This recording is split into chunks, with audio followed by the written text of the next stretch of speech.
Well, if you didn't get to see the fireworks display last night, you've probably already been told how much how unfortunate that is that you missed such an amazing show. I have to admit that I was totally intrigued by how they pulled off that ending where, obviously the sky was ablaze in fireworks, but it seemed like it drew you in. You're like immersed in it. And but it was very impressive. The expertise that exists at S&T to pull off pyrotechnics is quite an advantage that we have. My name is Greg Smith. I'm the Chief Information Officer here at S&T, and I've been here since February. I think last night really finishing touch of feeling totally comfortable on campus and totally amazed by what we can accomplish here. It's my privilege to, first I have some administrative information. I know one important piece of information is the workshops that, there is limited seating for the workshops, so it is important that you actually sign up for the workshop that you hope to attend and get your name on the list. So, but now it is my pleasure to introduce our Chancellor, Cheryl Schrader, and it's important to me. I'm new. I think I was the next person that came over, but you hadn't been here that long, and it was very encouraging to me to see her commitment to the same ideals that I had as to why I wanted to come to a STEM institution, and especially that it's sort of the benefit of being allowed to be involved in research because it's so important, but it's also so rewarding. And her support is just as strong, and we can't do it without that team. And I truly appreciate your commitment to the university and to research support. So, our Chancellor, Cheryl Schrader.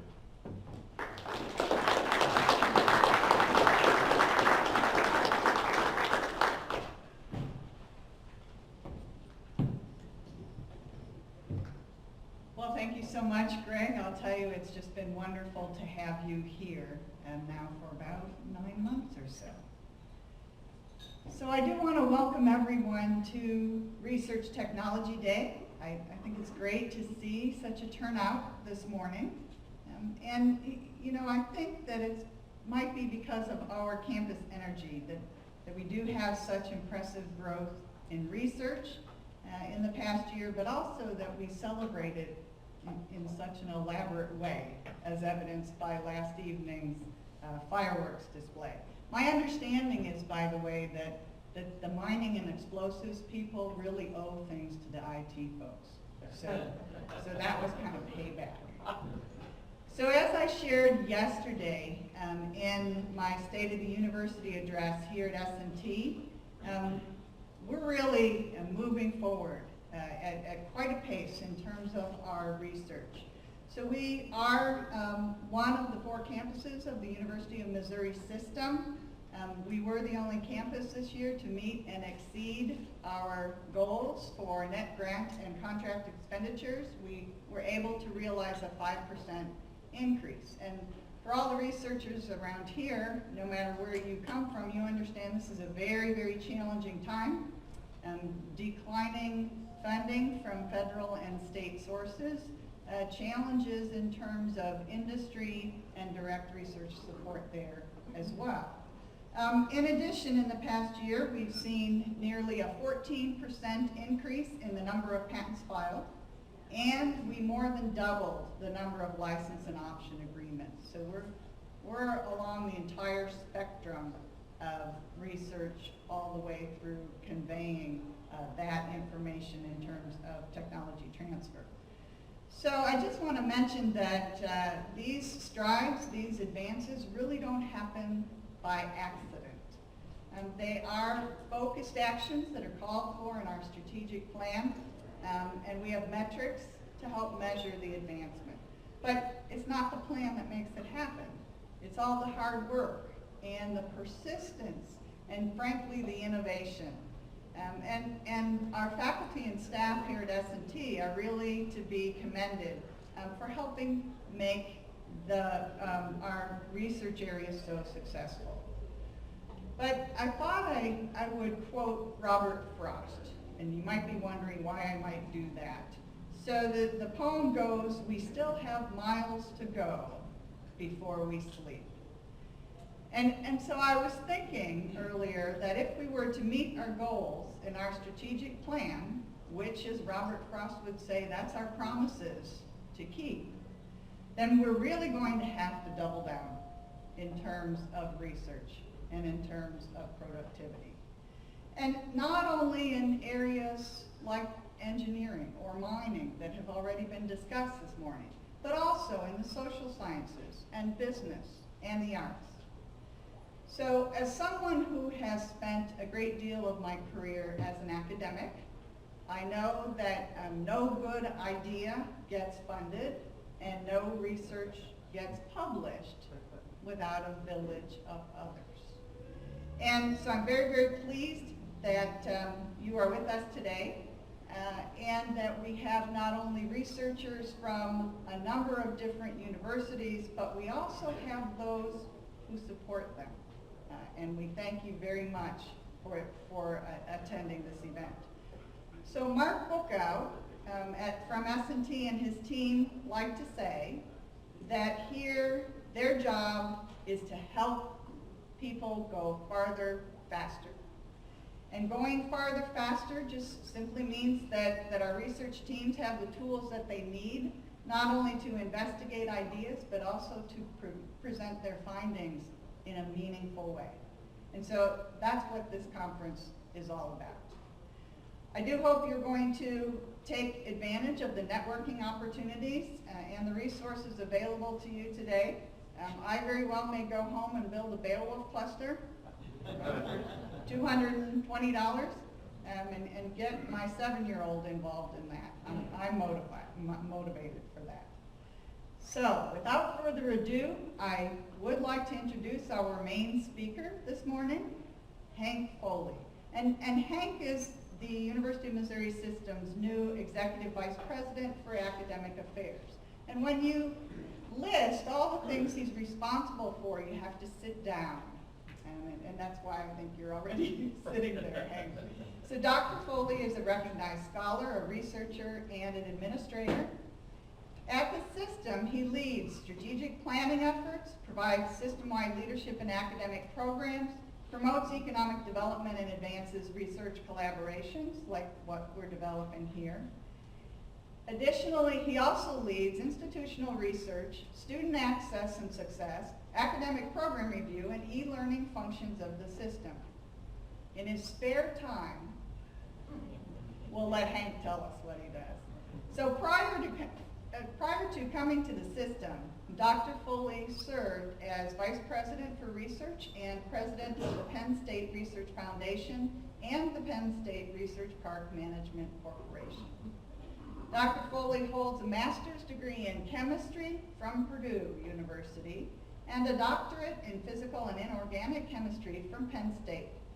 He did serve for 14 years on the University of Delaware chemical engineering faculty before he returned back to Penn State in 2000.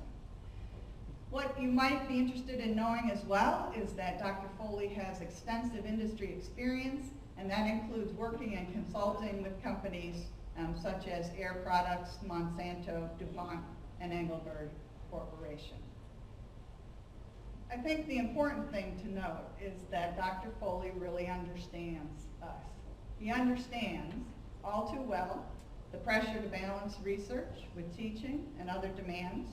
He also understands what it takes from that institutional perspective to expand and enhance a research program. We are very pleased to have Dr. Foley here.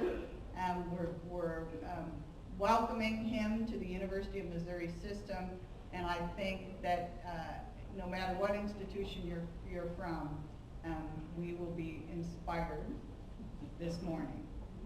So please join me in welcoming Dr. Foley. Well,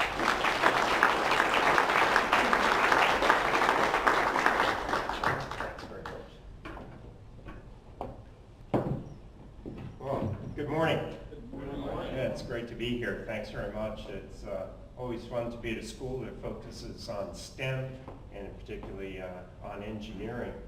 It's just a certain resonance that I feel with people who think this way. And so it's a pleasure for me to be here. And how about that finale and the fireworks last night? That was incredible. I thought we were going to have a plasma in the sky. In fact, it kind of looked like one, and I was a little worried for a minute there, but it was absolutely fabulous. What I'm going to talk about today is just a select slice of that which I want to try to do while I'm here at the University of Missouri over the next 4 or 5 years and try to make some real progress on. And I've dubbed this Communivation, Community University Partnerships for Innovation. I made the comment when I've talked about this before, Communivation is one of those words that you would expect the Volkswagen Corporation to come up with. It's like Farfignugan or something, if any of you remember that. And so I'm a little embarrassed by it, but I can tell you we came up with it at Penn State some time ago, and we actually got comfortable with it, and I hope you'll get comfortable with it too. And for those of you who are not from the state of Missouri, I apologize if this seems a little Missouri-centric, but don't take these ideas back to your state. Right? We don't want you doing these things. We want to do them first. All joking aside, there would be nothing better than to use the Great Plains Network as a backbone for doing this more broadly across the Midwest, and I would really take great pleasure in doing so. But let me focus today mostly on what I'd like to do here in Missouri and the kinds of things we're thinking about. Okay, so I think I have control, is that right? Yes, okay. So, look, 150 years ago, the Morrill Act was put in place. We created these wonderful institutions, the land-grant institutions, and it was an incredibly ingenious thing to do. Embedded in the vision of the land-grant institution was the notion of research. Right? The idea that we would create new knowledge, and we take that new knowledge out to the field, that was the extension function, and apply it as quickly as possible, and we did it. We brought about the Green Revolution through the late 19th and early 20th century that has fed the world ever since. And we're going to have to continue to do that. But the spirit was to get it out to the field as quickly as possible. At the same time, the idea was to get that new knowledge into the classroom as quickly as possible. And I think we've done that as well. The notion was that we do it both in agriculture and the mechanical arts. And so if those of you who are not aware of it, this school is the mechanical arts piece of that land-grant mission here in Missouri. And something you should be very proud of. Now this is a pretty significant set of numbers. This shows how important research is to the Missouri University system. You can see it's up almost to $330 million in research expenditures per year. Now, a lot of folks don't really understand this, but that's really the equivalent of foreign direct investment, if you will, coming in from the federal government to Missouri to push forward our research enterprise. That's really important to us and really important to the state's well-being. One of the things we have to worry a little bit about in this year, and I'll say more about this later, is that if we begin to unbundle these universities and unbundle the teaching piece and make that into one business and unbundle the research piece and try to make that into another business and outreach and ag extension and so forth, the problem is you don't get to do this, and we'll explain that as we go through this. A lot of this will be lost, and it will be lost irreversibly. So I'm all for progress, I'm all for disruption, I'm not a Luddite when it comes to education by any means, but I want to remind everyone that there's a reason why these three things are put together, and we'll see that, I hope, as we go through this. So I don't really want to spend a lot of time explaining this chart. All I want to say is this is a big piece of that which we do at the University of Missouri system, and it's extraordinarily important to the economy and that which we hope will be the future here. Now, the times, however, are changing. And I borrowed that line, if you will, from this guy up here on the right-hand side. And if there's any better example of time changing someone, I think maybe that's it. shows what sex, drugs, and rock and roll really do to a person if you're not careful. But the real reason the times are changing for universities like the University of Missouri and schools like Kansas, Kansas State, Nebraska, Arkansas, and others in this network is here. And that is, there's a lot of pressure on us. And it's not just in our educational mission, it's across the board. National budget deficits and state tax revenues have dropped precipitously in the last 10 years. Unemployment is at an all-time high. Weak economic growth has happened, but it's been pretty slow in happening. Globalization and international competitiveness are a good thing, but it means that we really have to compete at a higher level. I made a point a few days ago with some people that are fathers, and for some of you, grandfathers, were engaged in a war that basically destroyed the infrastructure of Europe and Japan. And that was a big advantage for a long time. That really helped. But once they caught up, remember, they were able to leapfrog us in some places, and we see it again today in China, where you build the best and the latest technology while we're still paying off capital that was screwed, or equipment that was screwed into the ground 30, 40, 50 years ago. So also increased scrutiny of higher education, its mission and its role. I think a lot of that is coming from the pressure that we feel economically. We have rapidly rising expectations among our population. Just look at the cars we drive, the cars I drove. I drove a 58 Volkswagen to college. It didn't even have a gas gauge, let alone radio, right? And look at where we are today. If you don't have power seats, power windows, and power everything, people think it's not a car. Don't you remember rolling up windows? Some of you are gray enough to remember that. So expectations are really very, very high, but income is not keeping pace with expectations. So immediately then you start to see that you have a rub. And then the market emphasis has really made companies very much focused on short-term ROI. And that's understandable. Through the 1980s and 1990s, though, what happened is many of the best corporations in the world turned their back on fundamental research. And the reason was, and I was part of it, I was there at American Cyanamid, DuPont, companies like that. The reason was you couldn't really make it pay off. I'm being honest with you, you really couldn't. You had to write it off and see it as a write-off and know that in the long term there would be a gain. But if you used any short-term measures, ROI, NPV, IRR, we tried them all, you really couldn't make the case. So that's a problem. It's a problem because anybody, I know Rob Duncan recognized this. Rob, keep your hand down. Anybody else recognize what this is? Okay, so this was the first field effect transistor, all right? That's probably the best picture I know of it. It's put together with baling wire, chewing gum, and paper clips, and I absolutely love it. And that triangle, I think, Rob, was a germanium crystal, and I think it was doped PNP or NPN, and you can see the gate region physically. That's that cylindrical looking thing. And really all it is for chemical engineers is a valve for electrons. Now, I don't know why the physicists and the electrical engineers make such a big deal out of it, but basically all you're doing is opening and closing that valve, and it's either on or off.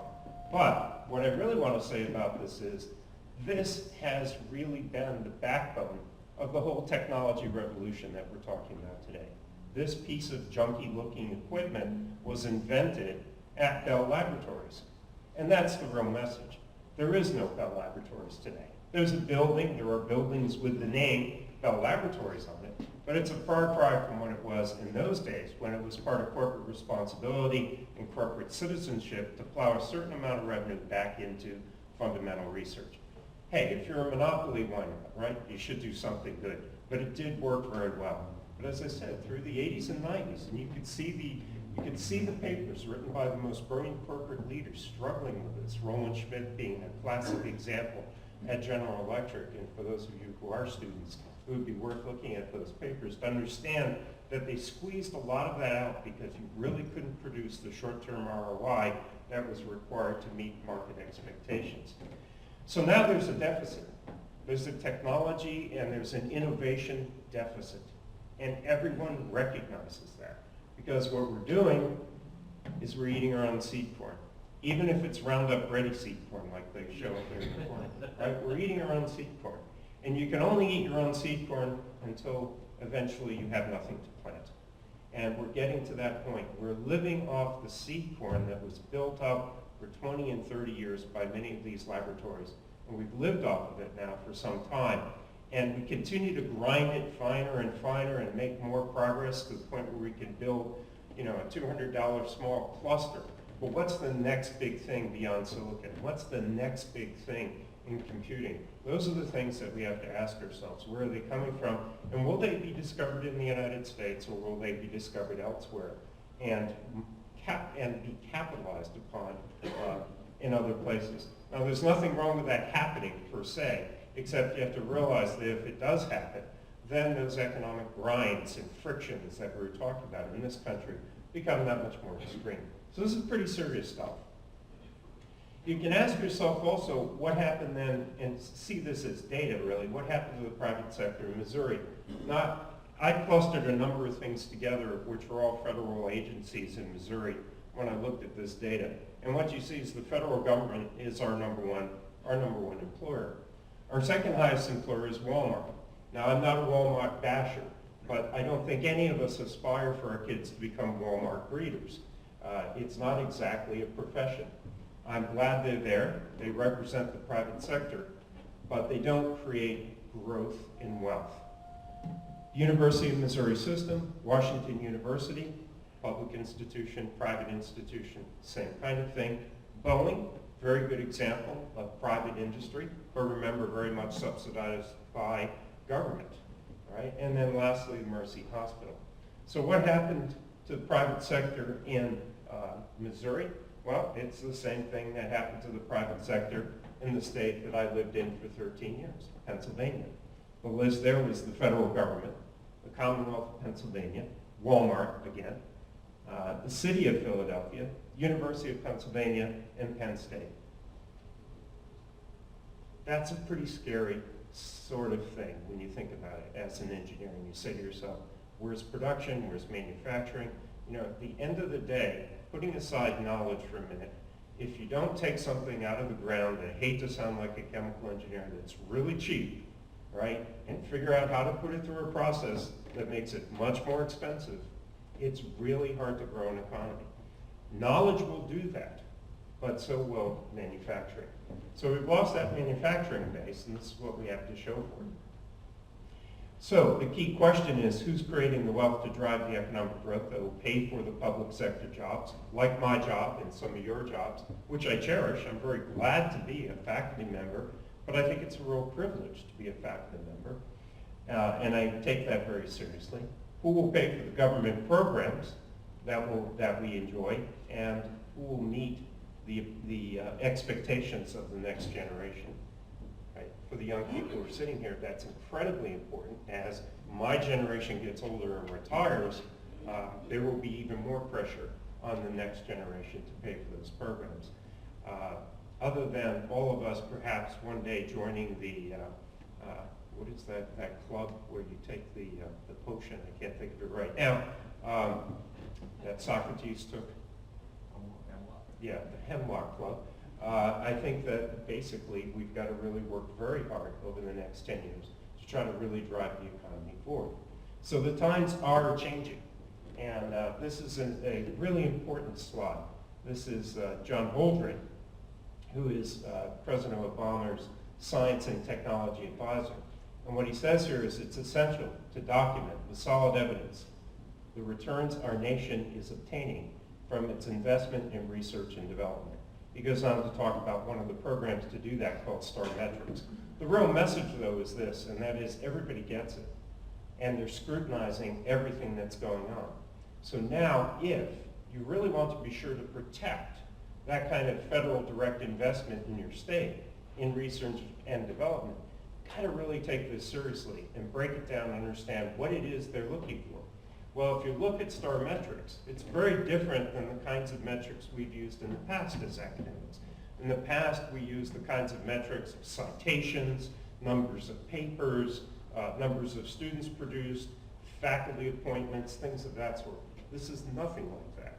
The metrics the government is using now are how many licenses did you have, how many patents were produced, how many new companies started up, how many jobs did you create. Very interesting time, and a challenge that was really brought on us, I think, by the economic times.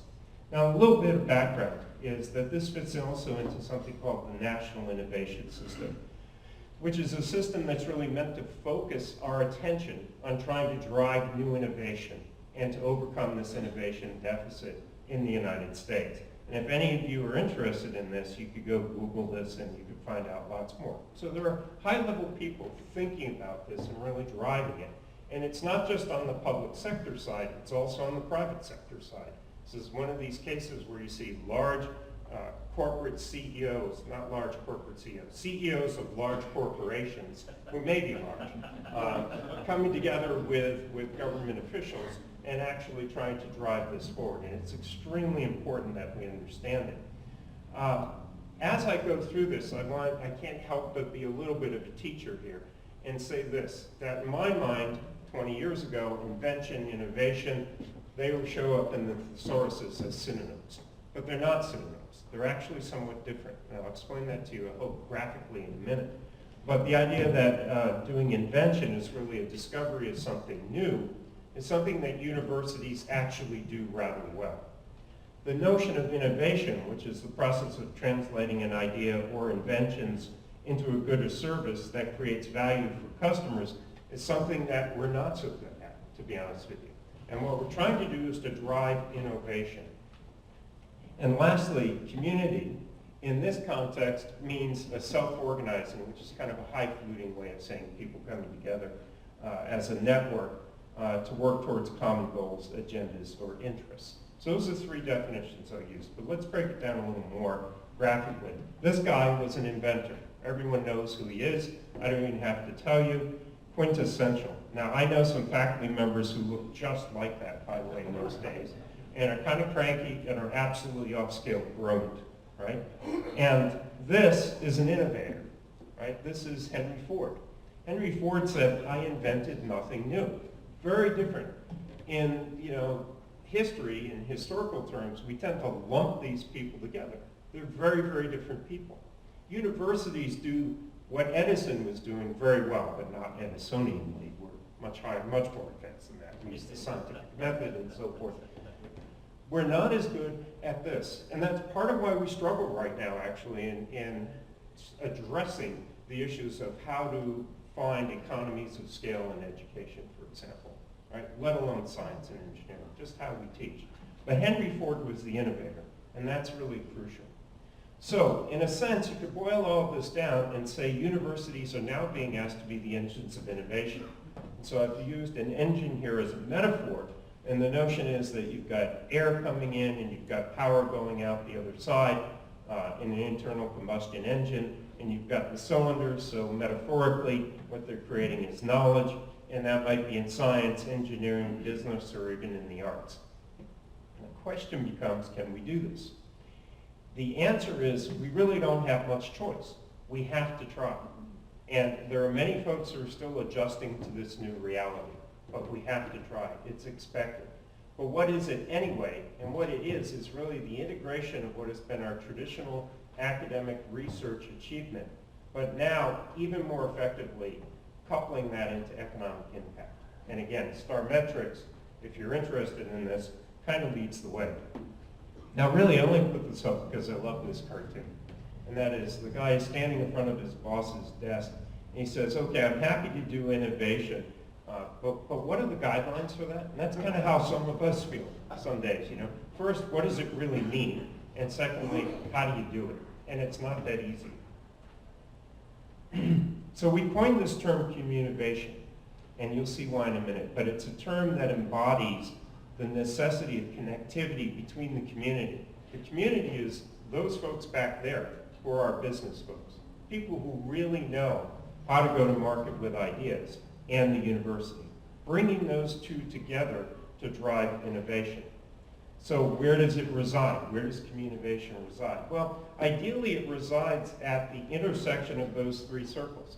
The university, which produces people who are well-trained, produces new science, fundamental knowledge, inventions, with community, which brings capital, services, management, mentors, seasoned entrepreneurs, along with federal and state agencies.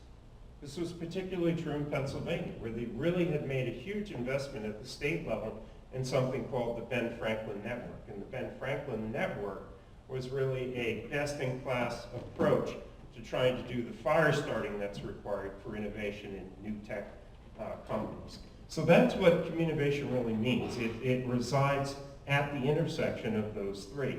And we have not typically brought these three together. In fact, we've always been a little skittish of the connectivity between universities and business. I think we have to get over that. It's a new era.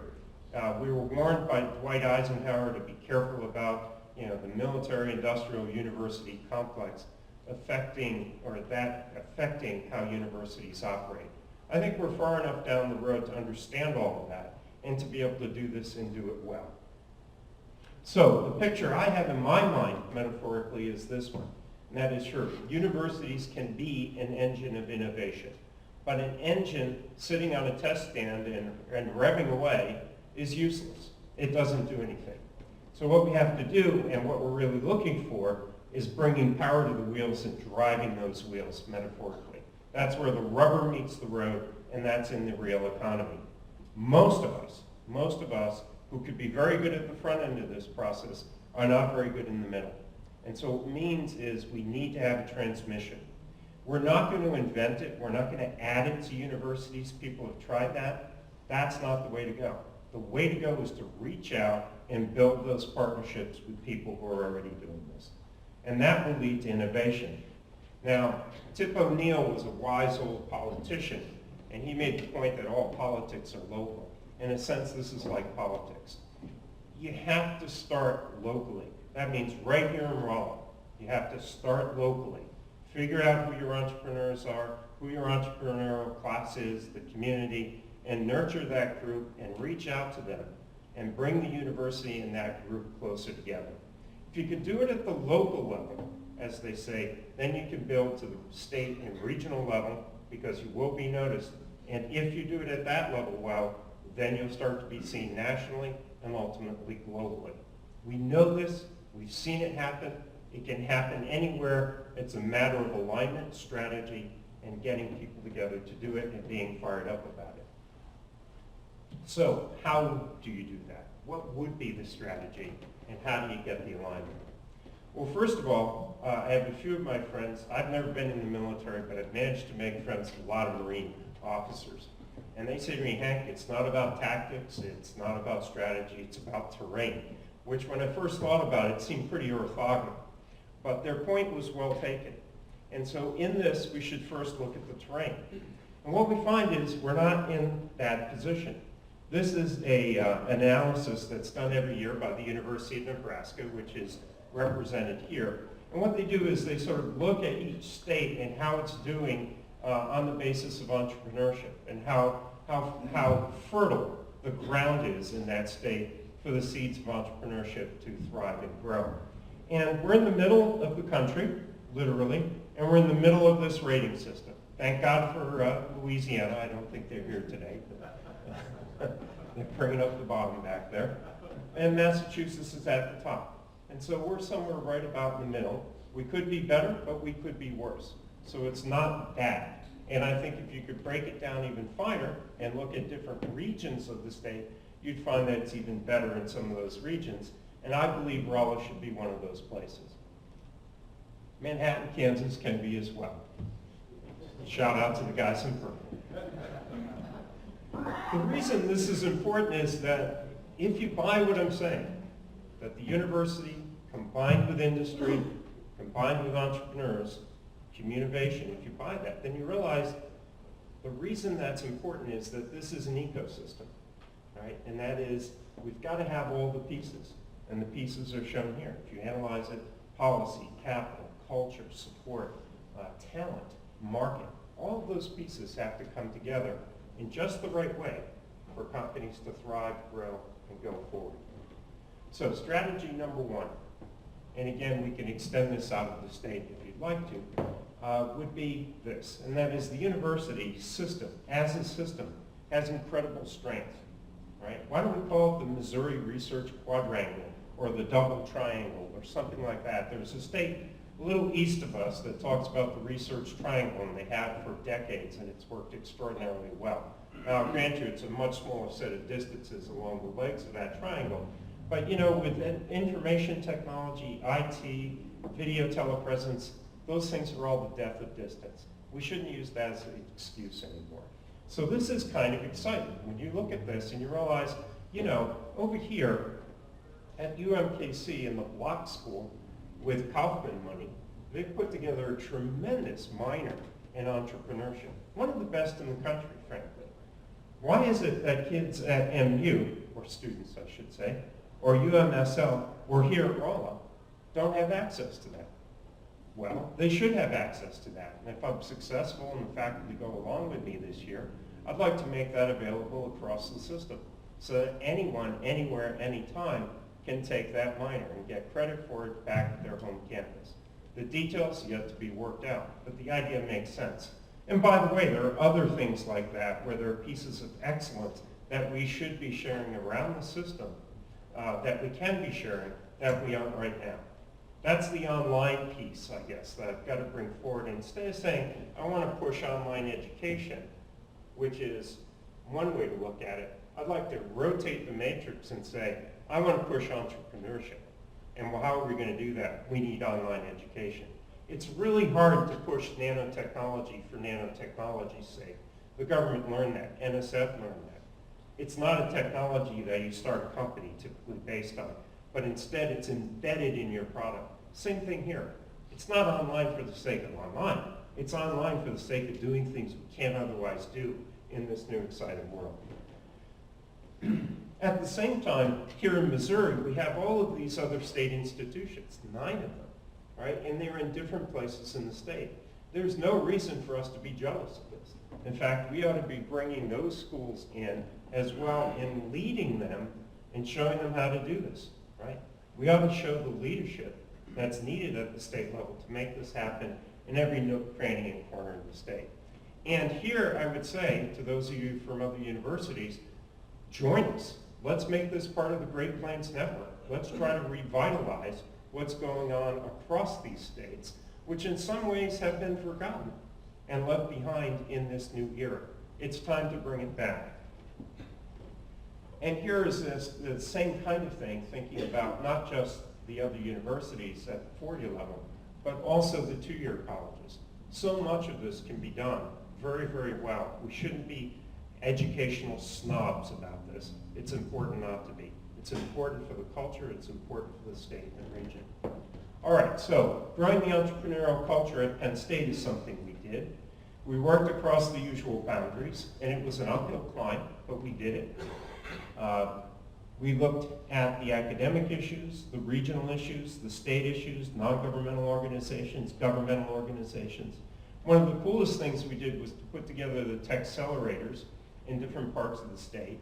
And so rather than an entrepreneur having to go to one street in one place in one location for the Office of Technology Management and a license from the university, another place for some information about Ben Franklin grants, another place for the Small Business Development Corporation advice, another place for something else.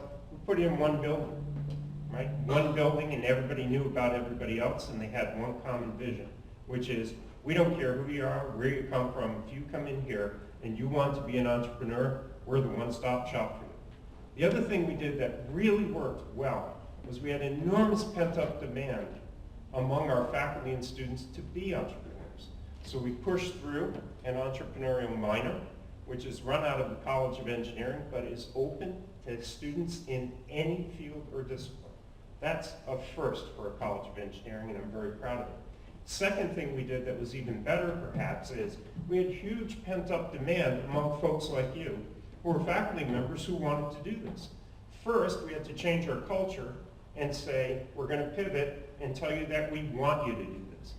Everything, if we had had a strategic plan for 30 years to stamp out new companies and entrepreneurship, we could not have done it better than we ended up doing it.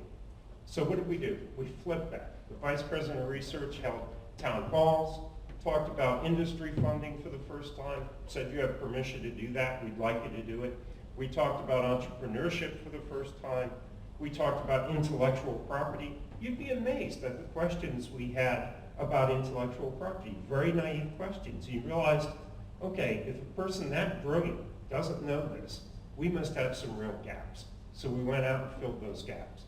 We did one day get acquainted with entrepreneurship workshops for faculty, grad students, and postdocs. They were oversubscribed. We couldn't meet the capacity. We then did 2 weeks and 8 weeks.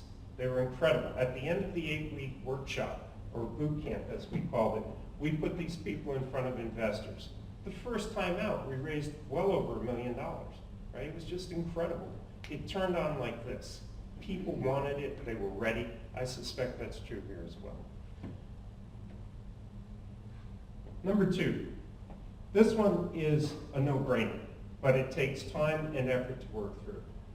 Our tradition has been one of putting out vinegar rather than honey with industry. What I mean by that is, typically we make it very, very hard to converge on a contract for research with industry.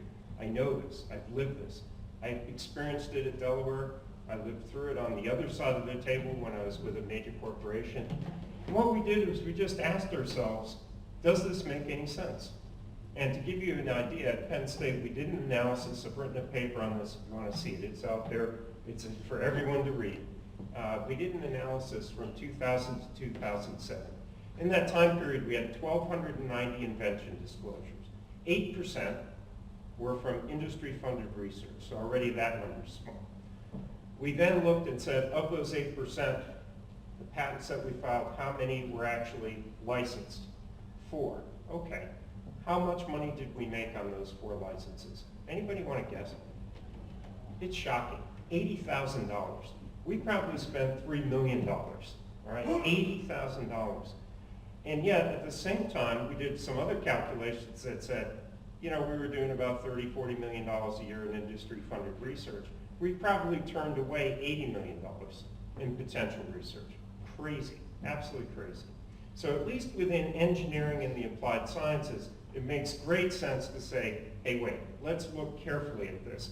There are huge benefits to these kinds of interactions. This is particularly true at Raleigh, right? Because A, you create new adjacencies. Adjacencies between the theory of engineering, the science of engineering, and the practice of engineering. When you create those adjacencies, creative minds come up with new ideas, and they bring those not just to the research, but they bring those experiences into the classroom. That's a huge benefit. Second thing, you create pipelines. The University of Delaware, we had so many pipelines from the chemistry department into Mobil, Exxon, Phillips, DuPont, you name it, because we all consulted and we all did research with them. It was excellent. Who benefited? We get a little extra income from it, but not that much. The students benefited. What's our #1 business?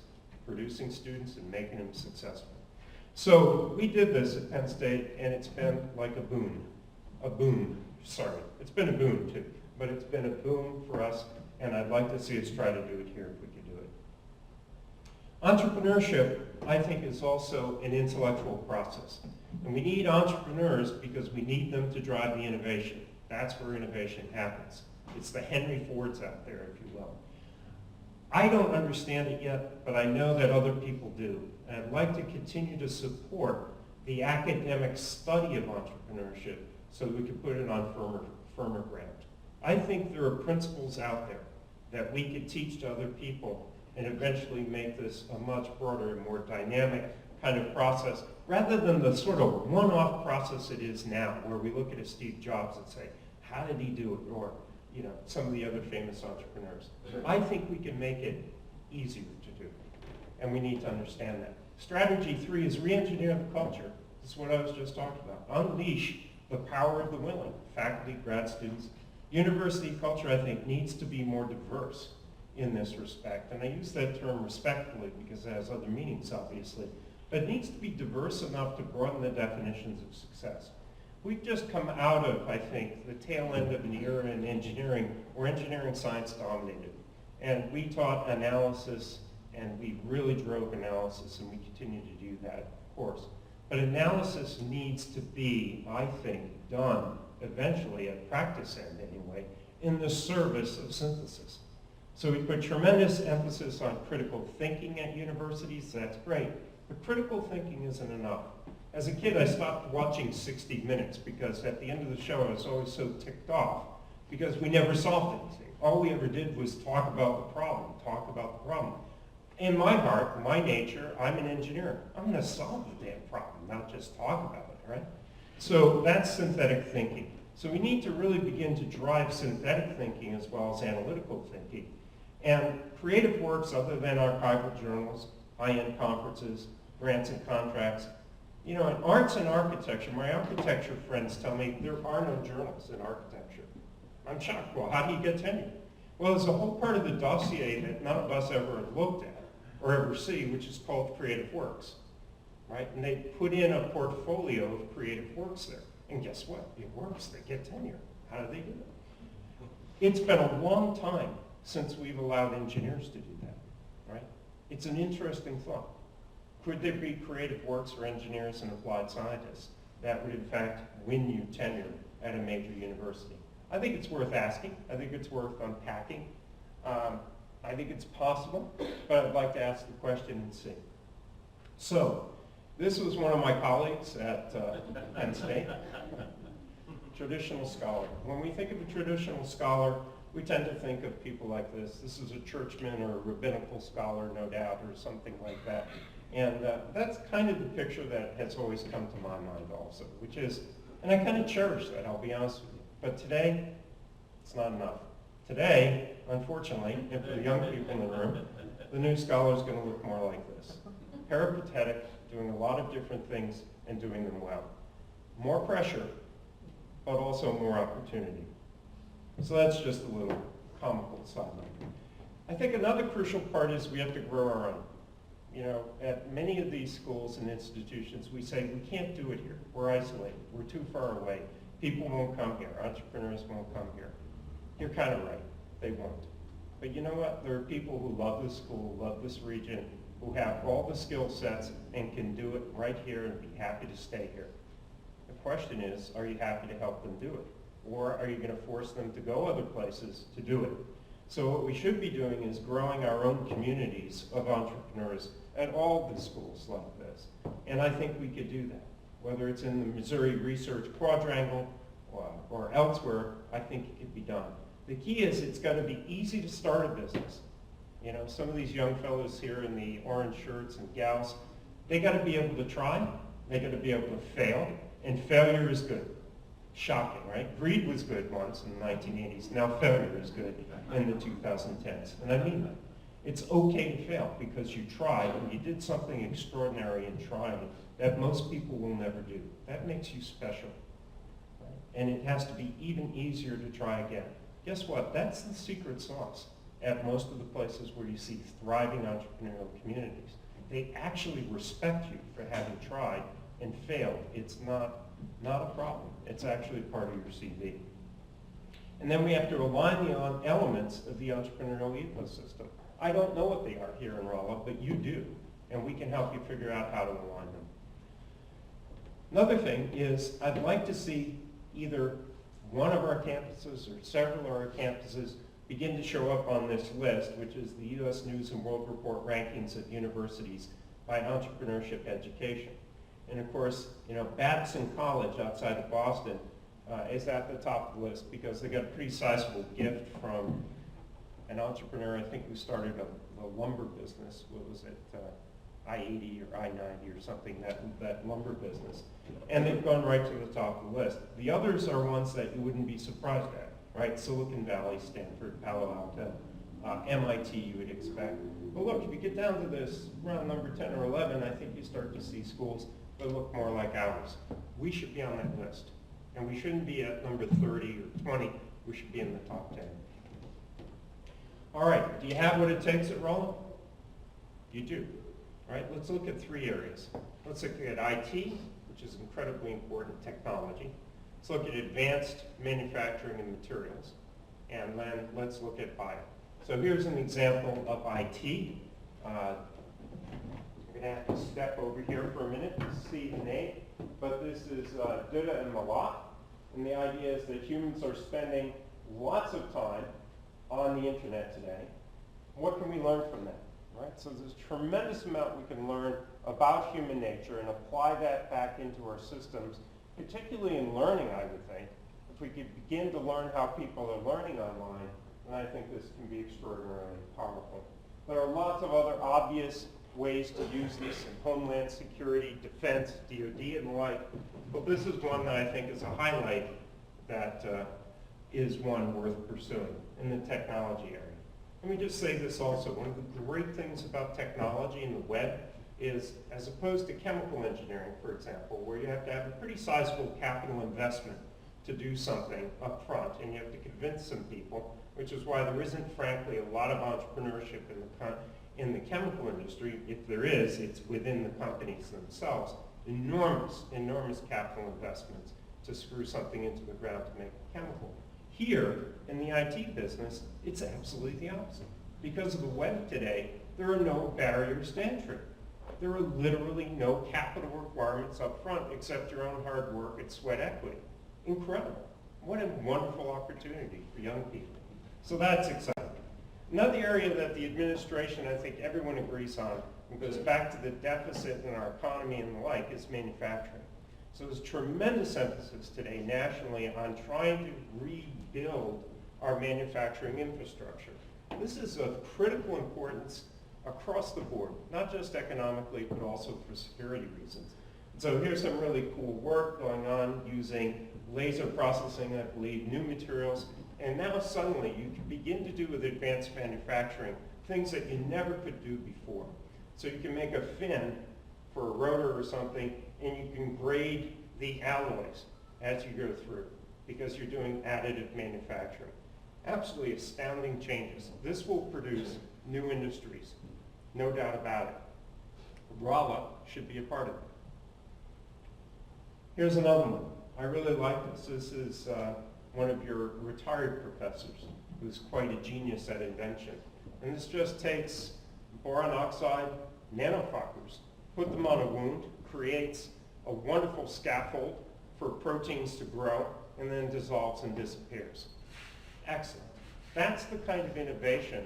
Any one of these are the kinds of innovations that really could lead to new business breakthroughs and exciting opportunities. Strategy 5, don't be jealous. Consult the winners. So it turns out MIT loves to show off how good they are. And one of the ways they do this is with their venture mentoring system, the VMS system. We brought this to Penn State. People were gagging. How dare you bring something from MIT to Penn State? We know how to do it as well as they do. The truth is we didn't. And what we set up with this were networks of alums and friends of Penn State who help young people who are entrepreneurs get through all the different hurdles that they have to get over in order to start a business. You can do it here. If you want to do it, I'll help you. They're already doing it at St. Louis. It's in place, it's working. So we tend to have an NIH sort of approach to these things, and you can't have that. Don't be jealous. Now, at this point, there are no doubt people in the audience who are saying, yeah, right, you can't do it here. This guy's nuts. It's not going to happen. We're in Missouri. Give me a break. What's he thinking? Well, that looks like a shed you could find almost anywhere in Missouri, right? Thank you. Maybe your shed.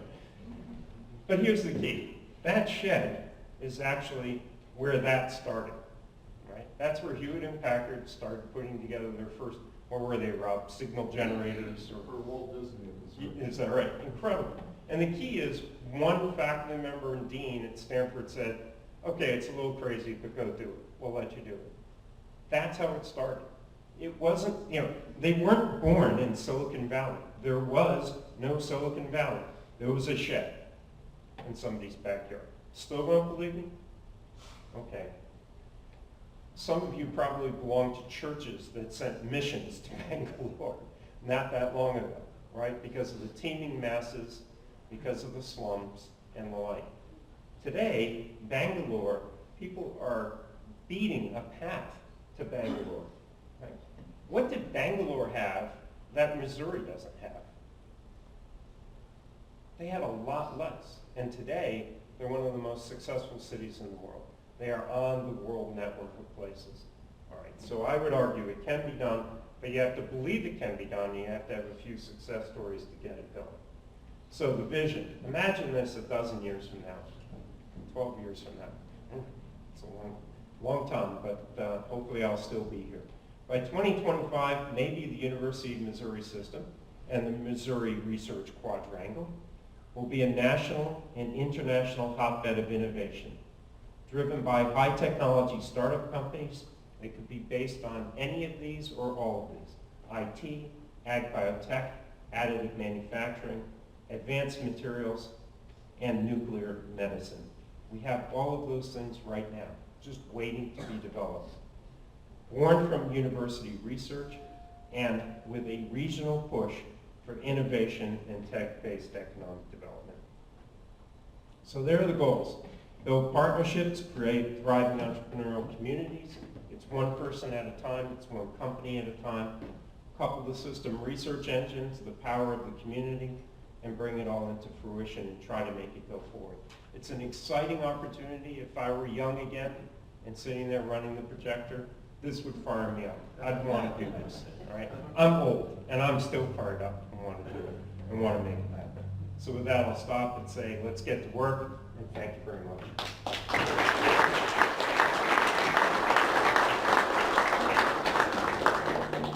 If I have time, I'd be happy to answer any questions or take criticisms or thoughts. Yes? Yes, I'm Rick McMullen from the University of Arkansas. I couldn't agree with you more about the entire content of your presentation. But one of the sort of long-term stumbling blocks is how you get the academy to move along in sync with this notion as opposed to diverging from this notion. And that strictly devolves to how do you handle tenure and promotion issues in this context. And so far I've seen, in engineering, certainly in business schools, they understand this. Engineering schools, they understand this. Basic sciences, not so much. And I think certainly at the University of Arkansas, we have worked hard to develop our nanotechnology capability, but it's still at a distance in terms of the tenure and promotion kinds of things that those people working on those things face in order to continue to be academics. So several different ways or levels of the answer to that. It's a great question. One level is, when have you heard anybody talk about this before? And the truth is, I haven't. And I'm not bragging, I'm just saying, we haven't really put this in front of the academy all that much. And these ideas are fairly new and somewhat radical for a lot of folks, you're right, and it kind of causes some reaction. Typically at the end of this presentation, I usually get a question, not here at all, but the typical question is, it's always a humanist, I know exactly when it's going to come. Where do the humanities fit in this? And I have a whole song and dance that I give on it. The real answer is, they don't have to. If they don't want to be a part of this, that's fine. Not everyone, so the second level is, not everyone has to do this. The third level is, not everyone has to be an entrepreneur. Keep doing your basic science, but if we set up the systems and align the community and let people see what's going on, they'll reach in and pull it out. So engineers, business schools, and so forth, yeah, you're right. It's more natural there. But I do believe it can be done across the board. Promotion and tenure is a tougher problem. I mean, that's at the core of what we call the academy. But even there's change. So if you look at the schools in Arizona, Arizona State and University of Arizona, their faculty senates have just voted to allow new approaches to P&T. Some say they're letting patents into the dossier. Maybe they are. I'm not sure even I like that much. But I do think that there should be creative work allowed in the dossier, and we already do it in some sections of the academy. We actually don't know what we don't know about each other. It's shocking, because we really do tend to stay in silos and not share these practices. So I think another thing we have to do is we really do have to work at universities at breaking down the silos and the cultural barriers from one area to another. So if a cultural theorist or someone in literature is not interested in this, that's fine. That doesn't make them any less a member of the new academy. Quite the opposite. They're at the core. but there's an element of what needs to be done just pragmatically to preserve the academy and to keep it bundled together. Because again, what you see today is entrepreneurs coming along and saying, well, forget about the research side. I'll start a very thriving, profitable business just doing the teaching piece, right? And you see all these for-profit schools building up. The short-term thinking involved with that is profit. Profit's not bad, it's good, but you have to realize that if we all went in that direction, as many of our politicians wish we would, then all these other collateral benefits that we've been getting for 150 years from public research universities will go away. And I don't know what to replace it with. So there's a lot of short-sightedness. So thank you for the question, and thank you for not asking me where do the humanities go. Because humanities go where they will go. Yeah. Robert. I wanted to ask where the humanities. Rob Duncan from the University of Missouri in Columbia. But it's interesting because, well, we've been struggling with this as well. There's this tendency of really exceptional technical people to get caught in the game. I think one of the best examples was Michael Dell. In 1997, he thought that making a few microcents per component was the key to winning in the PC business. And he was at $25 billion. Steve Jobs was out of Apple at the time. Apple was at $800 million and falling fast. And that's when Dell said, if I were Apple, I'd liquidate and return the remaining money to their shareholders. I remember. Well, they brought back Steve Jobs, and he realized it wasn't staying in the fixed game. It was rather finding the way in which these personal data systems become the thing we center and coordinate our life on. And so, again, to see that vision, to have that vision of where humanity can benefit more from technology. Wow, we can get our humanist colleagues to engage with us in that regard. I think that's the key to big systems. That's almost exactly the answer I end up giving, which is to say that creative people are really creative, and if they're interested in doing this, I think the real question isn't about humanists, it's about humanities, right, and where they fit. My view is the humanities are really the core of Western civilization's intellectual life.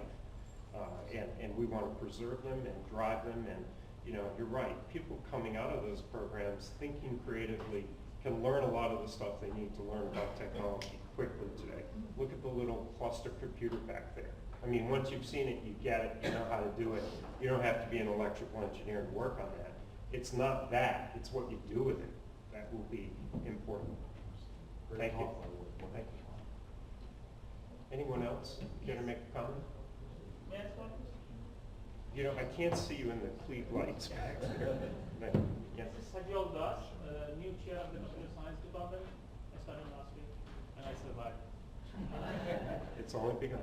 The question is, when you put the top 5 entrepreneur states, Massachusetts and California, of course, is no surprise, but I was intrigued to see North Dakota there. Yeah. Number 2. Yeah. So do you have any idea what they're doing in this space to make a difference? It's so fascinating you should ask that. There was just a whole program on NPR about North Dakota and all the things they've done to drive entrepreneurship. And they've done almost exactly what we're talking about here.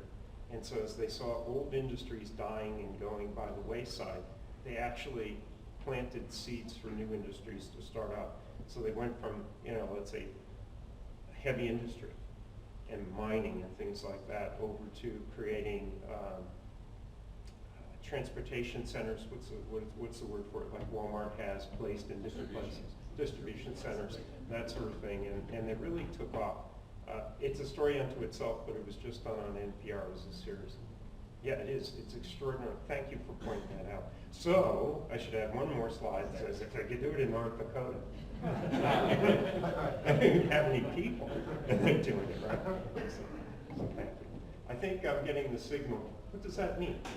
Stop. We're behind. Kent Ray said I don't have to. I'll stop. Thanks very much, folks. Enjoy the rest of the day.